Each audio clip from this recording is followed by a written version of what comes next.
The Bluegrass, vibrant, diverse, authentic, rich in tradition, but always ready for a challenge.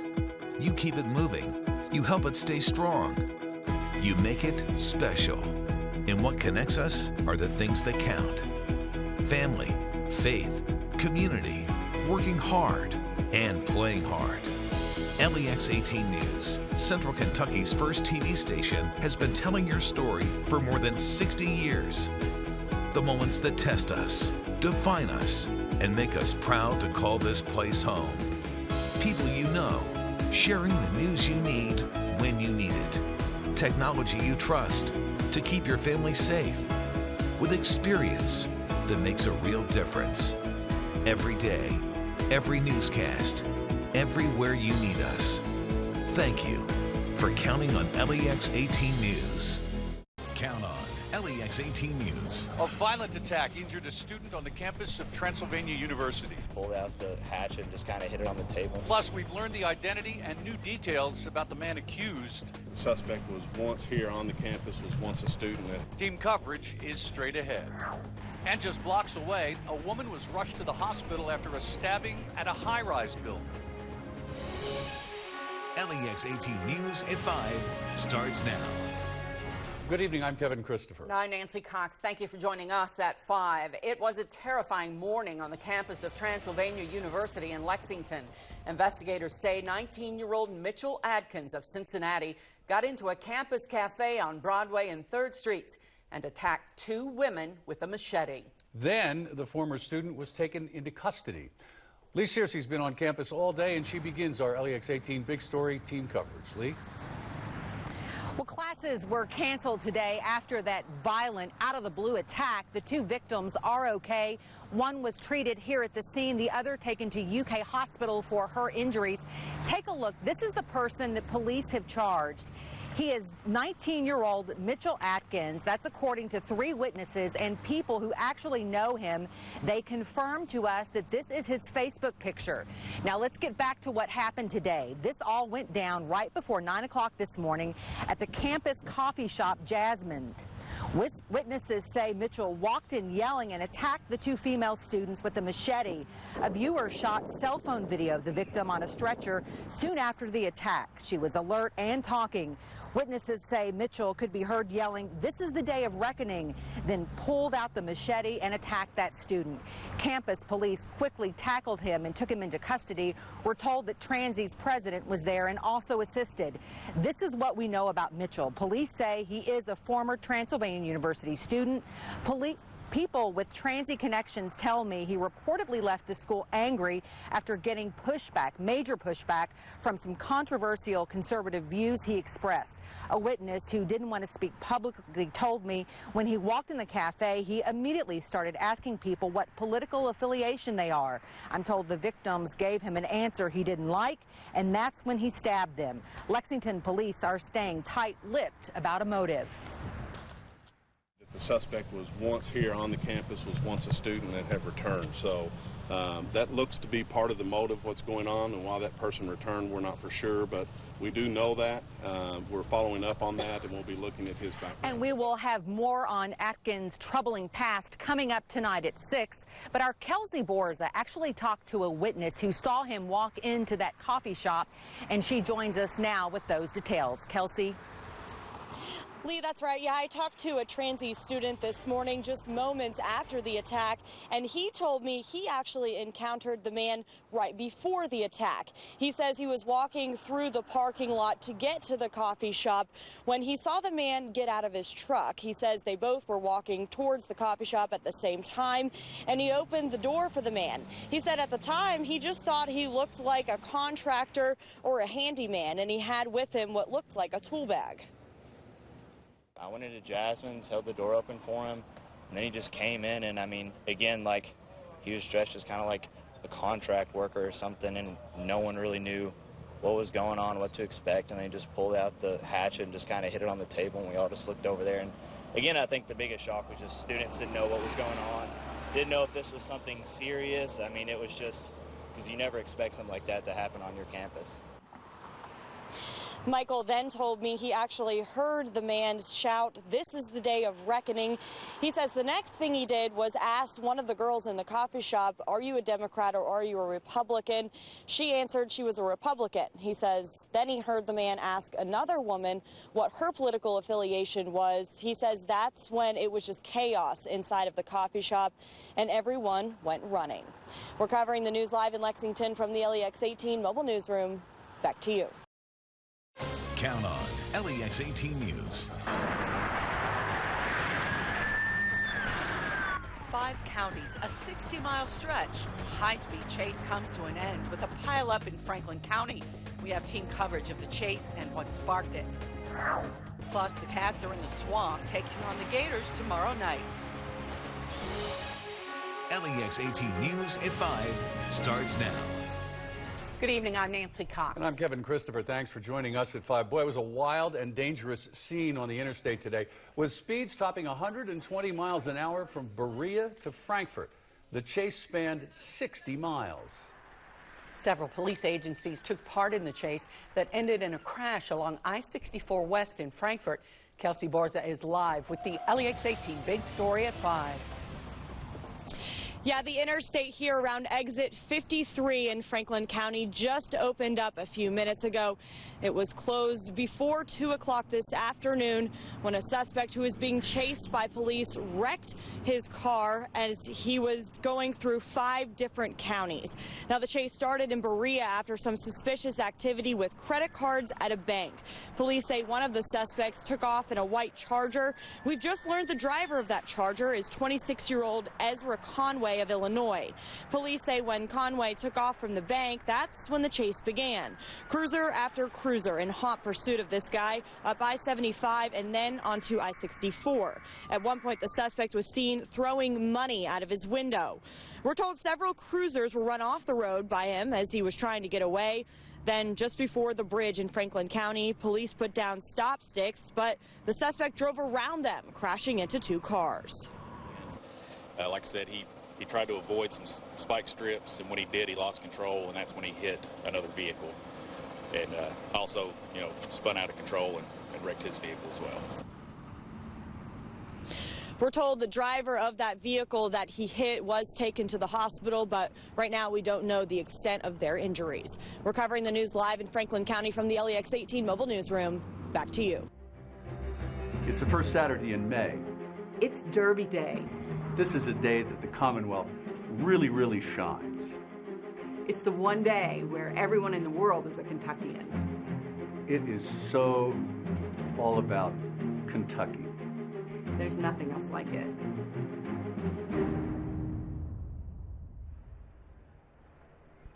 The garland of roses has arrived beneath the famous twin spires of Churchill Downs in Louisville. It's the first Saturday in May, and we are just hours away from the 143rd running of the Kentucky Derby. And of course, a major factor in tonight's race, the weather conditions. And Nancy, they're getting better. They are. It's really nice out here now. A lot of sunshine, and as long as the sun continues to shine, the Churchill Downs crew here, they're amazing at getting that track ready. So it'll be pretty good as long as we don't get any more rain. Let's see. Let's check in with Chief Meteorologist Bill Mack. Well, indeed, the sun is shining bright here on our old Kentucky home, and with that, we should keep it for a better part of the afternoon. We're not completely out of the weather woods, but we're close. And people packing themselves in like sardines to the infield. Probably won't see too many horses or too much racing today, but they'll have a good time. You've told me about it. Oh, they will, yes. And meteorologist Seth Phillips and also Steve Butera, they divided and conquered those crowds today. Here's how they fared.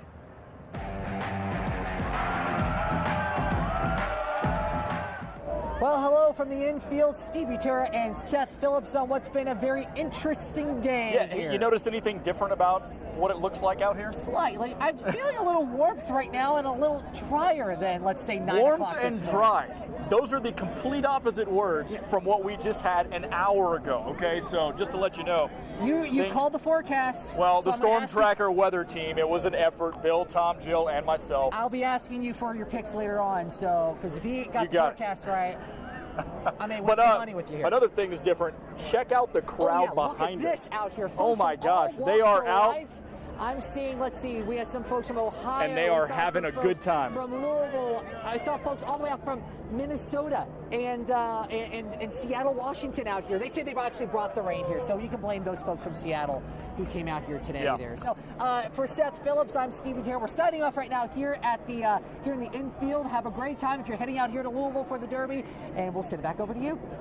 Just a little more than 30 years ago, one of the region's most notorious murder cases played out in a Lexington courtroom with all the salacious details. Cocaine, gay bars, love triangles, but at the center of it all, a young man's life taken way too soon. One of the 3 people convicted, Karen Brown from Lincoln County. You're going to see a bit from her last interview with Sue Wiley more than 20 years ago. Well, now Karen is 53 and asked to speak to us again. Karen Brown is breaking her silence in this LEX 18 original. A story told countless times. Be careful who your friends are. A crime, shocking and senseless. Did not know what was happening that night. And memories. It's just an ongoing nightmare. Just as raw as that dreary morning in February 1986, when 22-year-old Michael Turpin's body was pulled from the water at Lakeside Golf Course. Karen Brown has spent nearly every day since in prison, with time to think and pray, but not much time talking until now. She tried to make it out that I was some type of hideous, jealous lesbian monster.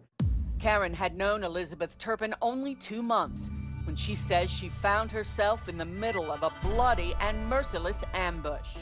Keep an eye on that cell. We get you to 3:30 in the morning. You're seeing the cells breaking out now in Scott County where wind damage was occurring, and then back to the south and west of it. By the time we get you to 4 a.m., you're looking at potential severe weather going across parts of the area and strong thunderstorms in Mason County. We saw another batch come through Harrison County. That was around 5 a.m. Then the main squall line was assembling at 6:15. You see that bowing right there. That was a sign that there was going to be damaging winds with this as it came southward. You also notice that little kink right in there. That's a sign that there was shear available for these storms. That's what helped propel the winds in Estill County and parts of eastern Kentucky. The strong storms woke up many families at a Madison County mobile home park. More than 30 homes on Willow Lane were damaged. Some were left without roofs. LEX 18's Carolina Buchek is there with the latest on what happened and how they're trying to clean up. Neighbors are now walking around just checking out all of this damage. On the ground, wood, shingles, parts of people's home just everywhere. Neighbors say it all happened so fast and it was so strong that these winds ripped off people's roofs and tossed them hundreds of yards away. Now, families say they never expect something like this to happen. Within minutes, trailers were shifting and things like siding and parts of people's roof were flying off. People took shelter wherever they could, but they say these winds were so strong they could barely move without being knocked down. One woman says her husband likely saved her life by catching a screen before it hit her. When that door blew out, I thought we were going because I thought it was going over. I really thought it was going to turn over, but it didn't, thank goodness. But I think that's the scariest I've been in a long time. Good evening and thanks for joining us at 5. I'm Kevin Christopher. Tens of thousands of Texans have been forced from their homes, and more people are evacuating as floodwaters from Harvey continue to rise. And at least 21 people have died. LEX 18 has partnered with the Salvation Army for a Make a Difference drive to raise money for the victims of Harvey. Nancy Cox and Storm Tracker Chief Meteorologist Bill Meck are live at Fayette Mall with more about the drive and how you can donate. It's been a good day out here already, and we're not even finished, Bill, right? No, and people have been coming in. It's been a steady stream, and as now we're hitting the afternoon rush hour here along Nicholasville Road, which is the world's longest parking lot. Get off the parking lot. Come on in here to Fayette Mall, and we're sitting right out here by the PNC Bank, and all you have to do is drive up. There are folks here. We've got firefighters here. We've got radio folks from Cumulus here. We're here to take your donations for the Salvation Army and all the wonderful work they're going to be doing to help the folks who have been so hard hit in Texas. One of the hardest hit communities in Texas is Port Aransas. Storm Tracker meteorologist Seth Phillips spent the day there and has more about the effects of this historic flooding. The damage here in Port Aransas, Texas is catastrophic. One of the areas hardest hit by Hurricane Harvey. And it's clear after seeing the damage so far today that this community will need all of the help that they can get. The destruction is unimaginable until you see it in person. Houses and businesses in an entire community put offline with no timeline for recovery. The people coming back home need the essentials for survival. Power and water. Water is more important than anything. It's getting enough water to be able to clean our homes, to get the sewage and it's mold smell, mildew. But when hearing of the relief efforts across the nation, the response is the same from everyone we talk to. Thank God for all of your help out here. Thank you, everybody. We need it. We need it. Every dollar donated to Give to the Gulf will come here to communities like Port Aransas, Texas, to hopefully get them back on their feet as soon as possible. Covering the news from Port Aransas, Texas, from the LEX 18 mobile newsroom, back to you. We just didn't know this was going to get this bad. All the flooding I've seen in all the years is the craziest thing I've ever seen. We talked with our friends from LEX 18 and the Salvation Army, and we wanted to do something to give back here in central Kentucky to the victims who are affected by this devastating floodwaters and rain and weather from Hurricane Harvey in Texas. Miss Evelyn is a neighbor to WLEX TV, and she had collected some money. She had literally gotten her pennies together. Yeah. She didn't have a way to get it out here, so we made a little house call earlier today. We hope you're getting all the help you need. The whole country is working together to make sure that you do get that. Thank you for being there, Texans, and helping one another. We are hoping that our hope and prayers from Kentucky will touch you deeply. We just wish there was so much that we could do for just one of you. We love you and God bless you. Just be strong, and people are here to support you. And we'd like to thank everyone of Lexington for coming out and donating to the Hurricane Harvey Disaster Relief Fund. We couldn't have done it without you. It's really wonderful, and it so illustrates what a caring and giving and compassionate city Lexington is. I think what y'all are doing here shows the spirit of Lexington. It just doesn't get any better than that. Thank God for all of your help out here. Thank you, everybody. We need it. We need it. On behalf of the Salvation Army, Fayette Mall, the Lexington Fire Department, and Cumulus Media, LEX 18 would like to say a Texas-sized thank you to everyone who donated to our Make a Difference drive. In 2 days, you donated more than $130,000 for victims of Hurricane Harvey. Families who desperately need food, clothing, shelter, and most of all, hope will get the help they deserve. Thanks to you, Central Kentucky, we knew we could count on you. Next week will mark 1 year since the worst natural disaster to strike Gatlinburg, Tennessee. A 10-day-long wildfire devastating a town thousands of Kentuckians visit every year. 2,500 buildings gone, more than $500 million in damage, and 14 lives lost. And the effects are still being felt today, especially for a Kentucky family who say if they rebuild, one thing will not be restored. Steve Butera and photojournalist Matt Garner traveled to Sevier County, Tennessee for this LEX 18 original. It's the town known for scenic views. Please take it, smile. Tourists get a slice of mountain life, or at least a slice of homemade fudge. The lifting spirits, but believe it or not, haunting the minds of some here. Every time I come to the property, it's kind of been hard. Is the progress yet to be made after the deadly 2016 wildfires? Well, I don't think we ever really thought it was ever going to go away. Ashley Sarver traveled from Elizabethtown, Kentucky. Oh, I'll show you this real quick. To see what's left of her grandmother, Charlotte Bowles' Gatlinburg home. Just to pull up here and it be so open because everything's gone. Charlotte loved two things. Her Kentucky Wildcats. That was her day. She'd be yelling, she'd be like, come on, boys. And Gatlinburg.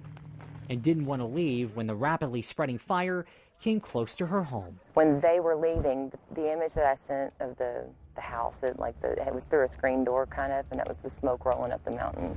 This was a pretty horrific event here. About 1/3 of the buildings burned in Gatlinburg are now under construction. Mark Adams with the city's tourism bureau says during the 2016 inferno, a building burned every 15 seconds. And we're still in that recovery mode here.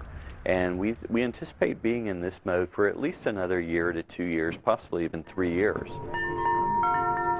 Now, one of, if not the biggest memorial for the fire victims is here at Anakeesta with the Memorial Forest Walk. It's a way to remember those who lost everything from those wildfires and those that lost their lives. Realize that, we were part of the story of Gatlinburg, and to make it a significant part of the story, we felt like it was an important thing for us to do to create a forest memorial walk. The outdoor attraction with a 2,000-foot tall lift up the mountain opened after the fire, a sign that this town is coming back. Oh, Lord. May have been wounded. Some of the attractions and restaurants that actually did catch fire, but some of those have rebuilt. But for the most part, downtown Gatlinburg is still here. But that's not to say everything will return to the way it was. It's not ever the same. Everything's gone. Ashley's grandma will never get to see her house rebuilt. Charlotte Bowles was in hospice care in this very home at the time of the fire. She died in March.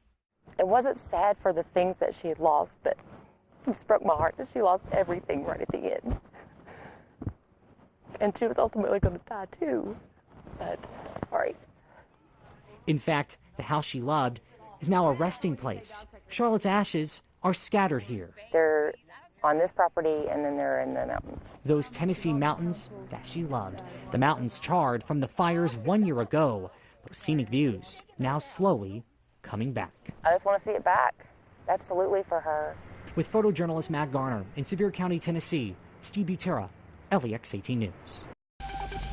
Look at this. Our countdown clock says we are less than 8 hours and 23 minutes away from the big event, an event that we have been talking about for months now. The total solar eclipse of 2017. This is so exciting. Storm Tracker Chief Meteorologist Bill Mack and reporter Claire Crouch kick off our Eclipse Day coverage this morning. They are live right outside of Hopkinsville, which is said to be one of the best spots in the country to witness totality. They join us live right now to kick off our coverage. Good morning, you two.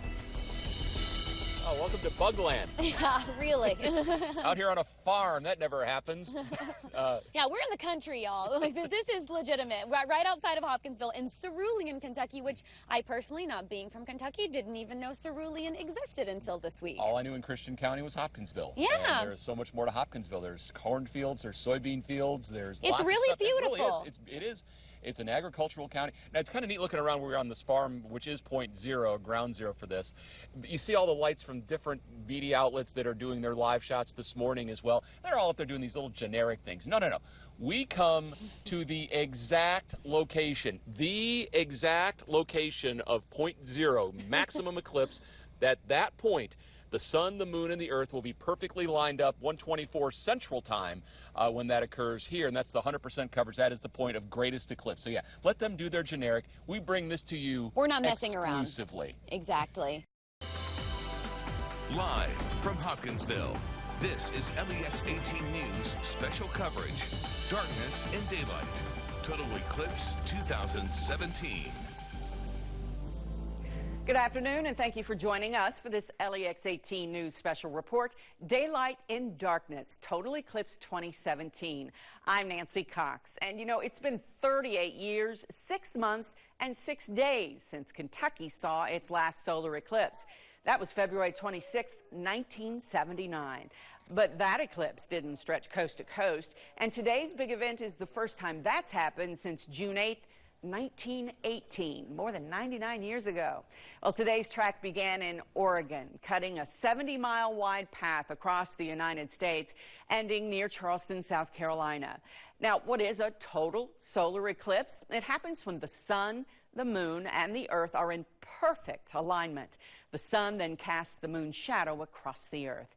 You'll be able to see at least part of the eclipse across the state, a crescent cut out of the sun. But ground zero for today's event is Christian County, Hopkinsville to be exact.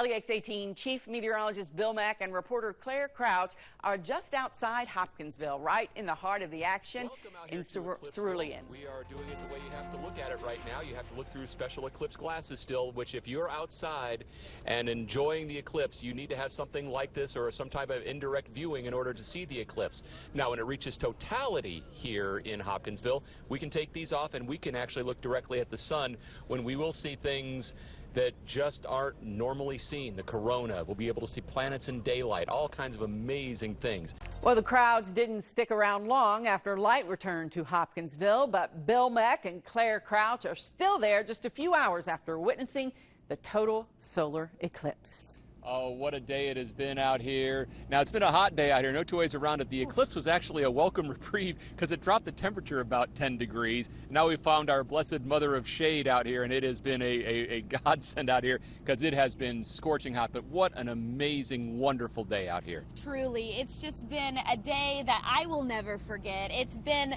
an experience that I can't describe, I can't put into words. It's my job to do so, but it really was just that awesome, that awe-inspiring. And after speaking with everyone in this crowd, it's clear it was truly unforgettable. It's almost night. A moving, even spiritual experience. Oh man, that's awesome. Look, it's almost gone. The 2 minutes and 40 seconds of totality, a sight unlike any other on Earth. I think it's fascinating that the moon is 1/400th the size of the sun, but it's 400 times further away from the sun than is the Earth, so it just perfectly aligns with the disk of the sun to make a perfect eclipse. It's so pretty. Oh, yeah, that's a cool corona. Just as predicted, the temperature dropped, the day turned to twilight, and spectators cheered with delight.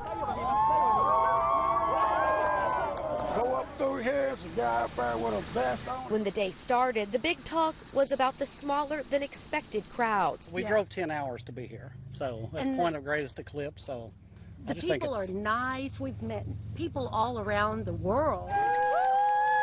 But by day's end, that small matter was eclipsed by a natural phenomenon only witnessed by a lucky few. I kept saying, I want to rewind it. Let's go back, do it again. Our game of the week took us to Richmond as Madison Central was hosting Bourbon County. Frederick Douglass, they look to continue a dominance over Lexington competition in the school's first season as the Broncos visited Dunbar. And Henry Clay and Lafayette played an instant classic on the Blue Devils field. LEX 18 High School Sports Zone starts right now.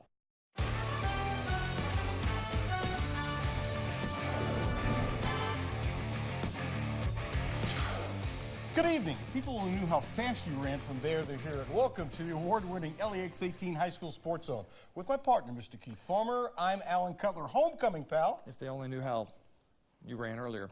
Always fun. Madison Central is 2 and 3. Just tell them I fell on my face. No, I'm not going to say it. Okay. Madison Central 2 and 3, but lost all their games by 10 points or less. You're always there for me. How about some love for a linebacker?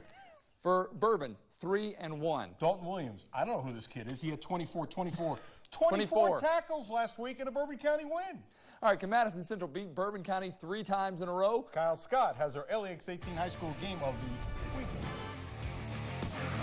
A scoreless game for the first 8 minutes, then Gavin Holberg ran wild. This one from 44 yards out for the first score of the game. 6-0 Indians. Next possession for the Indians, Holberg with a 35-yard touchdown run. He had 4 rushing touchdowns on the night, but he wasn't the only back with a big night. Freddie Chenault, he had a long touchdown run called back and still had 2 scores on the night as Central improves to 3 and 3. We're tired of switching it up every single week. We're tired of going from a good week to a bad week. So out here we had to make it a good week so that we can continue to make it a good week. It's our homecoming night. We don't want to come out here and lose on homecoming. So we got to come out here and do what we do best and play football. Can you explain the belt there? First person makes the last play, and we came out and made plays. I scored the last touchdown. I got the belt for next week, our next game. You know, going in, I know we've got a lot of work to do. Takes Creek looks really good. Lafayette looks really good, and GRC's improved. So I feel like our district's improving. I feel like that you know, we've got a chance to make some noise, but we're going to have to do work and play. You know, we played well tonight. We're going to have to play significantly better and make noise in the district. Final score, Madison Central 52, Bourbon County 7. Now, it's worth noting that the Colonels were without a handful of their key players tonight, including their starting quarterback, all of them dealing with injuries. I'm Kyle Scott at Madison Central for the LEX 18 High School Sports Zone Game of the Week.